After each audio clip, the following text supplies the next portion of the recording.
ನಮಸ್ಕಾರ, ಶಿವವೇಗ ನ್ಯೂಸ್ಗೆ ಸ್ವಾಗತ. ನಾನು ಶ್ರೀನಿವಾಸ್ ವೈದ್ಯ. ರಾಮಾಯಣ ಯಾರಿಗೆ ತಾನೇ ಈ ಮಹಾಕಾವ್ಯದ ಬಗ್ಗೆ ಗೊತ್ತಿಲ್ಲ, ಈ ಪುರಾಣದ ಬಗ್ಗೆ ಗೊತ್ತಿಲ್ಲ ಹೇಳಿ. ನಾವು ಚಿಕ್ಕಂದಿನಿಂದಾಗ ನಮ್ಮ ಮನೆಯಲ್ಲಿ ನಮ್ಮ ಅಜ್ಜಿ ಆಗಿರ್ಬೋದು, ಅಜ್ಜ ಆಗಿರ್ಬೋದು, ಅಪ್ಪ ಅಮ್ಮ ಅಥವಾ ನಮ್ಮ ಮನೆಯಲ್ಲಿ ಯಾರೇ ಹಿರಿಯರಿದ್ದರೂ ಕೂಡ ನಮಗೆ ಈ ರಾಮಾಯಣದ ಕಥಾ ಸಂಗಮಗಳನ್ನು ಹೇಳಿ ನಮಗೆ ಖುಷಿ ಪಡಿಸ್ತಾ ಇದ್ದರು ಅಥವಾ ನಮಗೆ ತಿಳುವಳಿಕೆಯನ್ನು ಹೇಳ್ತಾ ಇದ್ದರು. ಜೀವನದಲ್ಲಿ ಏನಾದರೂ ನಾವು ಕಲಿಬೇಕು ಅಂತಂದಾಗ ರಾಮಾಯಣದ ಕಥೆಗಳ ಮೂಲಕ ನಮಗೊಂದು ಆದರ್ಶವನ್ನು, ಮಾರ್ಗದರ್ಶನವನ್ನು ನಮ್ಮ ಹಿರಿಯರು ಕಟ್ಟಿಕೊಡ್ತಾ ಇದ್ದರು. ಚಿಕ್ಕಂದಿನಿಂದ ನಾವು ರಾಮಾಯಣವನ್ನು ಕೇಳಿಕೊಂಡೇ ಬೆಳೆದಿದ್ದೀವಿ. ಭಾರತದಲ್ಲಿ ಇದು ಬಹುತೇಕ ಜನರ ಒಂದು ಅನುಭವ. ಅಂದರೆ ಚಿಕ್ಕಂದಿನಿಂದ ರಾಮಾಯಣವನ್ನು ಕೇಳ್ತಾ, ರಾಮನ ಆದರ್ಶಗಳನ್ನು ಕೇಳ್ತಾ, ಅಥವಾ ರಾಮಾಯಣದಲ್ಲಿ ಬರುವಂತಹ ಪಾತ್ರಗಳ ಅಥವಾ ಕ್ಯಾರೆಕ್ಟರ್ಗಳು ಏನೇನಿದೆ ಅದರ ಆದರ್ಶಗಳನ್ನು ಅಳವಡಿಸಿಕೊಂಡು ಬೆಳೆದಂತಹ ವಾತಾವರಣ ನಮ್ಮ ದೇಶದಲ್ಲಿ ನಿರ್ಮಾಣ ಆಗಿದೆ. ಚಿಕ್ಕಂದಿನಿಂದ ಯಾರೋ ಹೇಳಿದ ಕಥೆಗಳನ್ನು ನಾವು ಕೇಳಿಕೊಂಡು ಬಂದ್ವಿ. ತದನಂತರದಲ್ಲಿ ಕಾಲಕ್ರಮೇಣ ನಾವು ಕಾವ್ಯ ರೂಪದಲ್ಲಿ ಬಂದಂತಹ ರಾಮಾಯಣಗಳನ್ನು ಓದಿದ್ವಿ. ಅನೇಕ ರಾಮಾಯಣಗಳಿದೆ. ಜೈನ ರಾಮಾಯಣ ಇದೆ, ವಾಲ್ಮೀಕಿ ರಾಮಾಯಣ, ಮೂಲ ರಾಮಾಯಣ, ವಾಲ್ಮೀಕಿ ರಾಮಾಯಣ ಅದಿದೆ, ಜೈನ ರಾಮಾಯಣ ಇದೆ. ಹೀಗೆ ಬೇರೆ ಬೇರೆ ಕಾಂಟ್ರಾಕ್ಟ್ಸ್ಗಳಿರುವಂತಹ ರಾಮಾಯಣಗಳನ್ನು ಕೂಡ ನಾವು ಓದಿದ್ದೀವಿ. ಓದಿನ ಮೂಲಕ, ಓದುವಿಕೆಯ ಮೂಲಕ ರಾಮನ ಆದರ್ಶವನ್ನು, ತತ್ವವನ್ನು, ಹಿರಿಮೆಯನ್ನು, ಗರಿಮೆಯನ್ನು ಅದೆಲ್ಲವನ್ನೂ ಕೂಡ ನಾವು ತಿಳ್ಕೊಂಡಿದ್ದೀವಿ. ಆ್ಯಂಡ್ ಮತ್ತು ಸ್ವಲ್ಪ ಕಾಲಕ್ರಮೇಣ ಮುಂದಕ್ಕೆ ಬಂದರೆ ರಾಮಾಯಣ ಧಾರಾವಾಹಿಯಾಗಿ, ಅಂದರೆ ಸೀರಿಯಲ್ ಆಗಿ ಬರೋದಕ್ಕೆ ಪ್ರಾರಂಭ ಆಯಿತು. ರಾಮಾಯಣ ಸೀರಿಯಲನ್ನು ಜನ ಕಣ್ಣ ರೆಪ್ಪೆಯನ್ನು ಮಿಟುಕಿಸದೆ ನೋಡಿದ್ದು ಕೂಡ ನಮಗೆ ಗೊತ್ತೇ ಇದೆ. ದೂರದರ್ಶನಲ್ಲಿ ಬರ್ತಾಯಿತ್ತು. ನಮ್ಮ ತಂದೆ ಕಾಲಕ್ಕೆ ಅಥವಾ ನಮ್ಮ ಅಜ್ಜನ ಕಾಲಕ್ಕೆ, ನಮ್ಮ ಅಜ್ಜಿ ಕಾಲಕ್ಕೆ ರಾಮಾಯಣವನ್ನು ಅಷ್ಟು ನೋಡಿ ಎಂಜಾಯ್ ಮಾಡೋರು ಜನ. ಟಿ ವಿಯಲ್ಲಿ ದೃಶ್ಯದ ಮೂಲಕ ರಾಮಾಯಣವನ್ನು ತೋರಿಸ್ತಾ ಇದ್ದಾರಲ್ಲ ಅಂತ. ಆಗಲೂ ಕೂಡ ರಾಮಾಯಣವನ್ನು ಸಮಗ್ರವಾಗಿ ನಮ್ಮ ದೇಶದ ಜನ ತಿಳ್ಕೊಂಡ್ರು, ಅರಿತುಕೊಂಡ್ರು. ಒಂದು ಚಿಕ್ಕ ವಯಸ್ಸಿನಲ್ಲಿ ಇನ್ನೊಬ್ಬರು ಹೇಳಿದಂತಹ ಕಥೆಗಳನ್ನು ಕೇಳಿ ರಾಮಾಯಣ ತಿಳ್ಕೊಂಡ್ರು. ಅದಾದ ಮೇಲೆ ಪುಸ್ತಕಗಳ ಮೂಲಕ ಓದಿ ಅಧ್ಯಯನ ಮಾಡಿ ರಾಮಾಯಣವನ್ನು ತಿಳ್ಕೊಂಡ್ರು.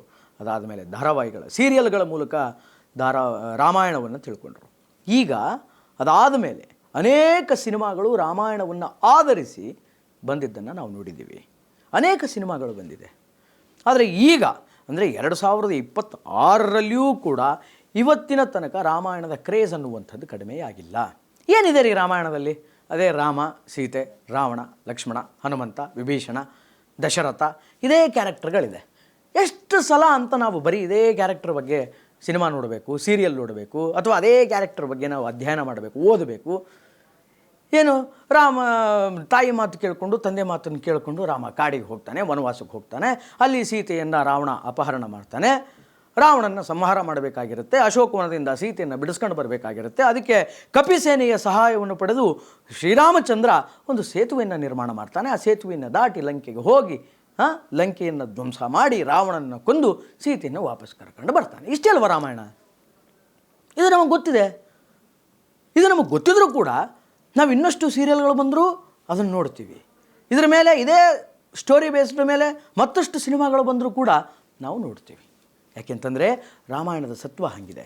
ಯಾಕೆ ನಾವು ರಾಮಾಯಣವನ್ನು ಪದೇ ಪದೇ ರೀಕ್ಯಾಪ್ ಮಾಡ್ತೀವಿ, ಪದೇ ಪದೇ ನೋಡ್ತೀವಿ ಅಂತಂದರೆ ಹೊಸ ಹೊಸ ಆದರ್ಶಗಳನ್ನು ರಾಮಾಯಣ ಕಟ್ಟಿಕೊಡುತ್ತೆ. ನಾವು ಎಷ್ಟು ಬಾರಿ ರಾಮಾಯಣ ಪುಸ್ತಕವನ್ನು ತೆರೆದರೂ ಕೂಡ ನಮಗೆ ಅಲ್ಲಿರುವಂತಹ ಕ್ಯಾರೆಕ್ಟರ್ಗಳು ಏನಿದೆಯಲ್ಲ, ಅಲ್ಲಿರುವಂತಹ ಪಾತ್ರಗಳು ಏನಿದೆಯಲ್ಲ, ಆ ವ್ಯಕ್ತಿಗತ ಚಿತ್ರಣಗಳು ಏನಿದೆಯಲ್ಲ, ಅದು ನಮಗೆ ಹೊಸ ಹೊಸ ಪಾಠವನ್ನು ಕಲಿಸ್ಕೊಡುತ್ತೆ. ಸಾಂದರ್ಭಿಕವಾಗಿ ಹೊಸ ಹೊಸ ಪಾಠಗಳನ್ನು ಕಲಿಸ್ಕೊಡುತ್ತೆ. ಜಗತ್ತಿನ ಎಲ್ಲ ಸಮಸ್ಯೆಗಳಿಗೂ ಕೂಡ ರಾಮಾಯಣದಲ್ಲಿ ಉತ್ತರ ಇದೆ, ಭಗವದ್ಗೀತೆಯಲ್ಲಿ ಉತ್ತರ ಇದೆ. ಹಾಗೆ ರಾಮಾಯಣದಲ್ಲಿ ಬರುವಂತಹ ಕ್ಯಾರೆಕ್ಟರ್ಗಳು ಏನಿದೆ, ಆ ಕ್ಯಾರೆಕ್ಟರ್ಗಳಲ್ಲಿ, ಆ ಪಾತ್ರಗಳಲ್ಲಿ ನಮಗೆ ಬೇಕಾದಂತಹ ಅಂಶ ಯಾವುದು, ನಮಗೆ ಬೇಡವಾದಂತಹ ಅಂಶ ಯಾವುದು ಅನ್ನುವಂಥದ್ದನ್ನು ನಾವು ನಮ್ಮ ಜೀವನದಲ್ಲಿ ಅಳವಡಿಸಿಕೊಂಡ್ರೆ ನಿಜಕ್ಕೂ ಕೂಡ ರಾಮಾಯಣ ಯಾವತ್ತಿಗೂ ಬೇಸರ ಆಗೋದಿಲ್ಲ. ಇವತ್ತರ ಜನಗಳಿಗೆ ರಾಮಾಯಣ ಬೇಸರ ಆಗಿಲ್ಲ. ಯಾಕೆ ಅಂತಂದರೆ ದಿಸ್ ಇಸ್ ದ ರೀಸನ್. ರಾಮನ ಹೊಸ ಹೊಸ ಹೊಸ ಹೊಸ ಗುಣಗಳು ನಮಗೆ ಈ ಜನ್ಮಕ್ಕಾದರೂ ಕೂಡ ತಿಳಿಯೋದಿಲ್ಲ. ಅಷ್ಟು ನೂತನ ಗುಣಗಳು, ಅಗಾಧವಾಗಿರುವಂತಹ ಗುಣ ವಿಶೇಷಗಳು ರಾಮಾಯಣದಲ್ಲಿ ಅಡಗಿದೆ. ರಾಮನಲ್ಲಿ ಅಡಗಿದೆ, ಸೀತೆಯಲ್ಲಿ ಅಡಗಿದೆ, ಲಕ್ಷ್ಮಣನಲ್ಲಿ ಅಡಗಿದೆ, ಹನುಮಂತನಲ್ಲಿ ಅಡಗಿದೆ. ಹೊಸ ಹೊಸ ವಿಚಾರಗಳು ರೀ. ನಮಗೆ ಬರೀ ಇಷ್ಟೇ ಗೊತ್ತು. ಏನೋ ಆಗ ಹೇಳಿದ್ನಲ್ಲ, ರಾವಣನ್ನ ಸಂಹಾರ ಮಾಡ್ತಾನೆ ರಾಮ, ಲಂಕೆಗೆ ಹೋಗ್ತಾನೆ, ಸೀತೆಯನ್ನು ಬಿಡಿಸ್ಕೊಂಡು ಬರ್ತಾನೆ. ಇಷ್ಟೇ ಸ್ಟೋರಿ, ಬೇಸಿಕ್ ಸ್ಟೋರಿ ಇದೆ, ಅಷ್ಟೇ ಗೊತ್ತು. ಆಳವಾಗಿ ನಾವು ಅಧ್ಯಯನಕ್ಕೆ ಇಳಿದಾಗ ಅಥವಾ ಆಳವಾಗಿ ರಾಮಾಯಣವನ್ನು ನಾವು ನೋಡ್ತಾ ಹೋದಾಗ ನಮಗೆ ಗೊತ್ತಿಲ್ಲದಂಥ ಅನೇಕ ವಿಚಾರಗಳು ರಾಮಾಯಣದಲ್ಲಿ ಅಡಕವಾಗಿದೆ. ಅದನ್ನು ಈಗ ಸಿನಿಮಾ ಮೂಲಕ ತೋರಿಸುವಂತಹ ಪ್ರಯತ್ನ ಮಾಡ್ತಾ ಇದ್ದಾರೆ. ಕಾಲಕ್ರಮೇಣ ಈಗ ಸಿನಿಮಾ ಬಂದಿದೆ, VFX ಬಂದಿದೆ, CG ಬಂದಿದೆ, ಗ್ರಾಫಿಕ್ಸ್ಗಳು ಬಂದಿದೆ. ಆ ದೃಷ್ಟಿಕೋನವನ್ನು ಇಟ್ಟುಕೊಂಡು ಕಣ್ಣಿಗೆ ಹಬ್ಬವಾಗುವಂತಹ ರಾಮಾಯಣ ಚಿತ್ರವನ್ನು ಕಟ್ಟಿಕೊಡುವಂತಹ ಪ್ರಯತ್ನವನ್ನು ಭಾರತದ ಸಿನಿಮಾ ರಂಗ ಮಾಡ್ತಾ ಇದೆ. ಕೆಲವರು ರಾಮಾಯಣವನ್ನು ಮುಂದಿಟ್ಕೊಂಡು ಅದೇನೋ ಅಪಭ್ರಂಶದ ರೀತಿಯಲ್ಲಿ ಚಿತ್ರಣ ಮಾಡಿದರೆ, ಮತ್ತೊಬ್ಬರು ವೆಲ್ ಟ್ರೈಡ್, ಪರವಾಗಿಲ್ಲ, ಚೆನ್ನಾಗೇ ಸಿನಿಮಾ ಮಾಡ್ತಾರೆ. ಆದರೆ ಕಾಲ ಹೆಂಗೆ ಬದಲಾಗುತ್ತೆ ಅಂತಂದರೆ, ರಾಮನನ್ನು ಇವತ್ತು ನಾವು ಆದರ್ಶವಾಗಿ ಇಟ್ಕೊಳ್ಬೇಕು. ಅದರ ಬದಲಾಗಿ ಇವತ್ತು ರಾಮಾಯಣದ ಸಿನಿಮಾದಲ್ಲಿ ರಾಮನ ಬದಲಾಗಿ ರಾವಣ ಹೀರೋ ಆಗಿಬಿಟ್ಟಿದ್ದಾನೆ. ಇತ್ತೀಚೆಗಷ್ಟೇ ರಾಮಾಯಣದ ಟ್ರೈಲರ್ ಬಂತು. ಬಹಳ ಅದ್ಭುತವಾದಂತಹ ಚಿತ್ರಣ ಇದೆ. ಭಾಳ ಅದ್ಭುತವಾಗಿ ಗ್ರಾಫಿಕ್ಸ್ ವರ್ಕ್ಗಳನ್ನಾಗಿರಬಹುದು, ಅಥವಾ ನೋಡೋದಕ್ಕೆ ಖುಷಿ ಆಗುತ್ತೆ. ಆ ತರಹದ ಒಂದು ದೊಡ್ಡ ಮಹಾಕಾವ್ಯ, ಭಾರತದ ಒಂದು ದೊಡ್ಡ ಪುರಾಣ, ಆ ರೀತಿ ಸ್ಟಾರ್ ನಟರನ್ನ ಇಟ್ಟುಕೊಂಡು ಸಿನಿಮಾ ಮಾಡೋದು ಸಂತಸದ ವಿಚಾರ, ಇಲ್ಲ ಅಂತ ನಾನು ಹೇಳ್ತಾ ಇಲ್ಲ. ಆದರೆ ವಾಸ್ತವ ವಿಚಾರವನ್ನು ಮರೆತು ಅಲ್ಲಿ ರಾವಣನ ವೈಭವೀಕರಣ ಅನ್ನುವಂಥದ್ದು ನಡೀತಾ ಇದೆ, ರಾವಣನ ವೈಭವೀಕರಣ ಅನ್ನುವಂಥದ್ದು ನಡೀತಾ ಇದೆ. ರಾಮಾಯಣದಲ್ಲಿ ಯಾರು ಹೀರೋ? ರಾಮನೇ ಹೀರೋ. ಆದರೆ ಸಿನಿಮಾಗಳ ಮೂಲಕ ರಾವಣ ಹೀರೋ ಆಗ್ತಾ ಇದ್ದಾನೆ.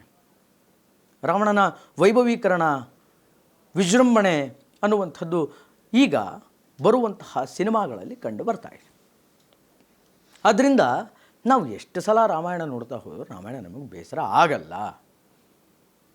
ನೀವು ಸಿನಿಮಾದಲ್ಲಿ ಯಾರನ್ನೇ ತೋರಿಸಿ, ರಾವಣನ್ನೇ ಹೀರೋನ್ನಾಗಿ ಮಾಡಿ, ಮತ್ತೊಬ್ಬರನ್ನೇ ಹೀರೋನ್ನಾಗಿ ಮಾಡಿ, ಶೂರ್ಪನಖಿಯನ್ನೇ ಹೀರೋಯಿನ್ನಾಗಿ ಮಾಡಿ, ಆದರೆ ಜನ ರಾಮನ ತತ್ವವನ್ನು, ಆದರ್ಶವನ್ನು, ರಾಮನ ಹಿರಿಮೆಗರಿಮೆಗಳನ್ನು ಯಾವತ್ತೂ ಮರೆಯಲ್ಲ. ಎಸ್ಪೆಷಲಿ ಭಾರತೀಯರು ಯಾವತ್ತೂ ಅದನ್ನು ಬಿಟ್ಟುಕೊಡಲ್ಲ.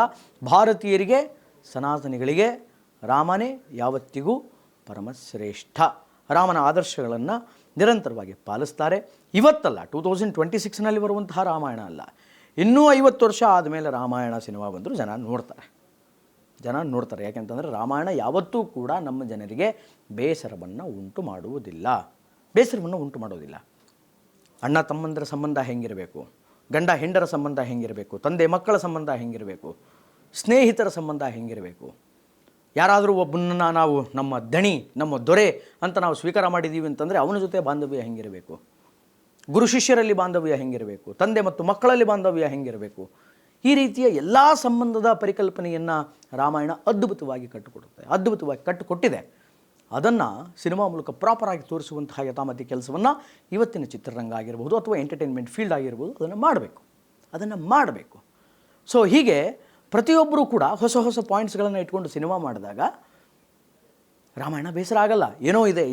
ಏನೋ ಹೊಸತನವನ್ನು ಕಟ್ಟಿಕೊಟ್ಟಿದ್ದಾರೆ ಅಂತ ಜನ ನಿರಂತರವಾಗಿ ನೋಡಿಕೊಂಡು ಹೋಗ್ತಾರೆ. ಆದ್ದರಿಂದ ರಾಮಾಯಣ ಯಾವತ್ತೂ ಕೂಡ ಬೇಸರದ ಸಂಗತಿ ಅಲ್ಲ. ಯಾಕೆ ಈ ಮಾತನ್ನು ಹೇಳ್ತಾ ಇದ್ದೀನಿ, ಯಾಕೆ ಈ ಒಂದು ವಿಚಾರವನ್ನು ಹೇಳ್ತಾ ಇದ್ದೀನಿ ಅಂತಂದರೆ, ಅನೇಕ ಜನ ಈ ರಾಮಾಯಣ ಟ್ರೈಲರ್ ಬಂದ ಮೇಲೆ ಅವ್ರು ಏನೇ ಮಾಡಿರಲಿ ಸಿನಿಮಾದಲ್ಲಿ ರಾವಣನ್ನೇ ಎತ್ತಿ ಹಿಡಿದಿರಲಿ ಅಥವಾ ರಾಮನ್ನೇ ಎತ್ತಿ ಹಿಡಿದಿರಲಿ, ಅದು ಬೇರೆ ವಿಚಾರ. ಆದರೆ ಸುಮಾರು ಜನ ಹೇಳಿದ್ದೇನು ಅಂತಂದರೆ, ಅದೇನು ರಾಮಾಯಣ ಸಿನಿಮಾ, ಅದೇನು ರಾಮಾಯಣ ಸೀರಿಯಲ್ಲು, ಎಷ್ಟು ಸಲ ಮಾಡಬೇಕು, ಅದೇ ಸ್ಟೋರಿ, ಅದನ್ನೇನು ಸಿನಿಮಾ ಮಾಡಿ ನೋಡ್ತೀರಿ, ಅದನ್ನೇನು ಎಂಜಾಯ್ ಮಾಡ್ತೀರಿ ಅಂತ ಪ್ರಶ್ನೆ ಮಾಡಿದವರು ಇದ್ದಾರೆ. ಅದರಿಂದ ಅವರಿಗೆ ಈ ವಿಡಿಯೋ ಅರ್ಪಣೆ. ರಾಮಾಯಣ ಯಾವತ್ತಿಗೂ ಕೂಡ ಭಾರತೀಯರಿಗೆ, ಸನಾತನಿಗಳಿಗೆ ಬೇಸರವನ್ನು ಉಂಟು ಮಾಡೋದಿಲ್ಲ. ಯಾಕೆಂತಂದರೆ ಅದರಲ್ಲಿ ನಿರಂತರವಾಗಿ ಹೊಸತನದ ಚೈತನ್ಯ ಅಂತಕ್ಕಂಥದ್ದು ಹುಕ್ಕಿ ಹರಿಯುತ್ತೆ. ಅದರಿಂದ ರಾಮಾಯಣ ಯಾವತ್ತಿಗೂ ಕೂಡ ಬೇಡ ಅಂತ ಭಾರತೀಯರಿಗೆ ಅನಿಸಲ್ಲ. ಒಟ್ಟಾರೆಯಾಗಿ ಇದು ಈ ಹೊತ್ತಿನ ವಿಶೇಷ. ನಿರಂತರ ಸುದ್ದಿಗಾಗಿ ನೋಡ್ತಾ ಇರಿ ಅಶ್ವವೇಗ ನ್ಯೂಸ್. ಇದು ಸತ್ಯಾನ್ವೇಷಣೆಯ ಊಟದಲ್ಲಿ.